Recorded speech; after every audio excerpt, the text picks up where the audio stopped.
students, this is Ramalakshmi Physics faculty. Today our topic is de Broglie hypothesis. We know radiation has a dual nature. In last video class we discussed about photoelectric effect. So light has a dual nature, both particle and wave nature. So the particles of the radiation we called photons. So photoelectric effect and Compton effect proves that light has a particle nature. But a Compton effect is not in our syllabus. So we know about the photoelectric effect. Photoelectric effect proves that light has particle nature. Light has different phenomena like reflection, refraction, interference, polarization and diffraction.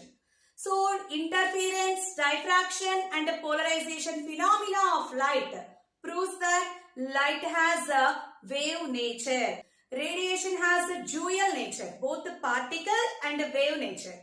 So when it behaves like a wave and when it behaves like a particle, when light behaves like particles, it is interacting with the matter, and light behaves like a wave when it is propagating in the medium. So depending upon the situations, light changes its behavior like either particle or a wave. In previous section we learned light has a dual nature, both particle and wave nature. We know matter is made up of atoms, and atoms in turn made up of particles like electrons, protons, neutrons. So atoms combine to form molecules. So molecules are the building blocks of matter. So this chalk piece is nothing but matter. So we know the particle behavior of the matter. Matter consisting particles. In 1924, Louis de Broglie gave the theory of wave nature of matter. According to de Broglie, matter also have dual nature, both the particle nature and wave nature. According to de Broglie's theory, the universe consists of matter and radiation only. The total universe is made up of radiation and matter. We know matter is also one of the form of energy. Nature loves symmetry. What is the meaning of symmetry? We can explain easily the meaning of symmetry. We know macroscopic system. Sun is at the center and all planets revolving around the sun. So sun is at the center and all planets revolving around the sun. This is one macroscopic system. And in microscopic system, nucleus is at the center and all electrons revolving around the nucleus. So we can see the broader symmetry in the design of nature.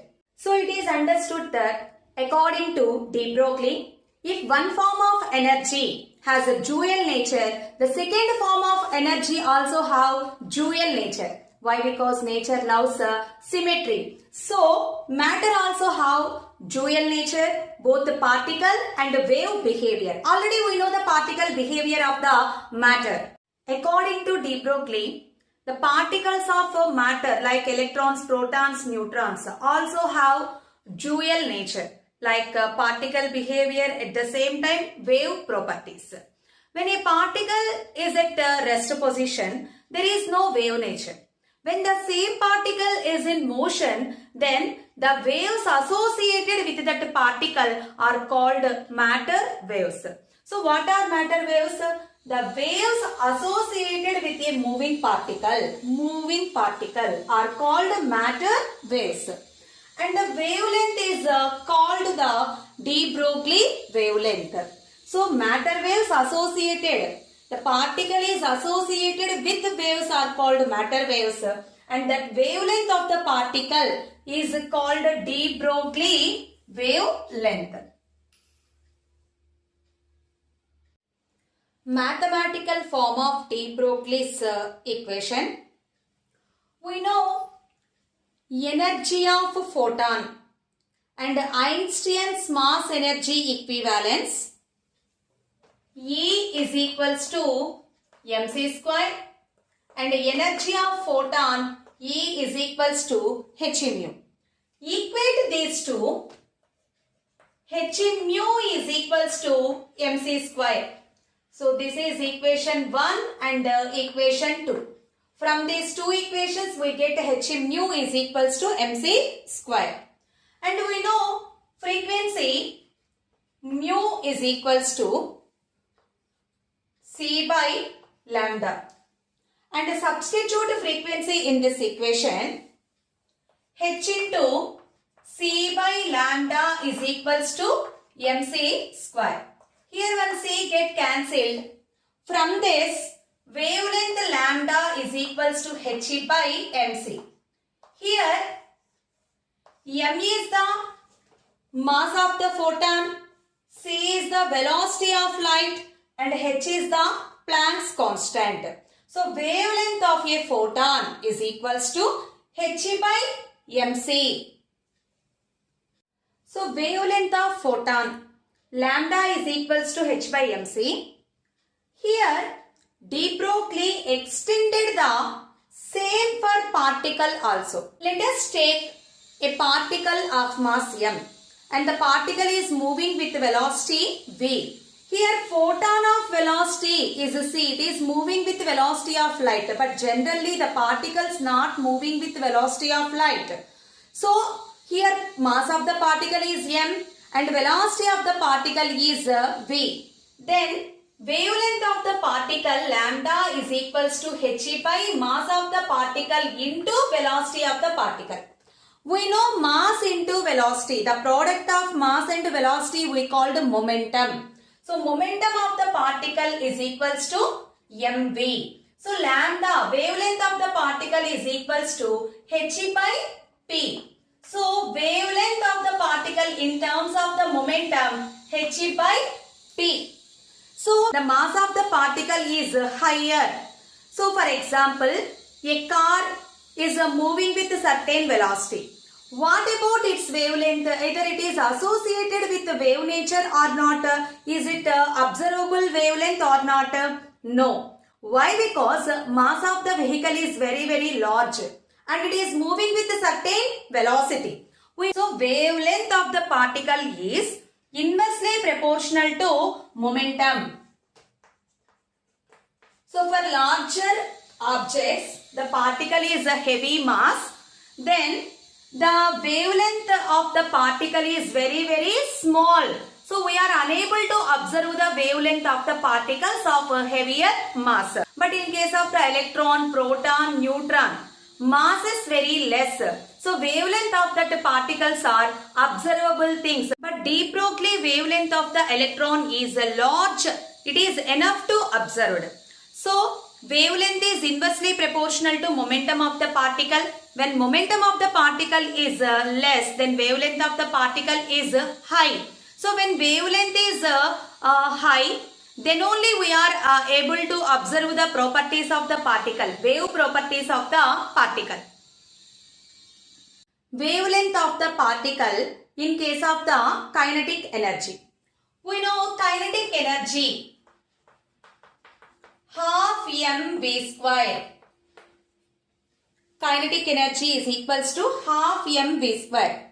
For the simplification purpose, multiply and divide with the mass. Then it becomes m square v square. So mv whole square by 2m.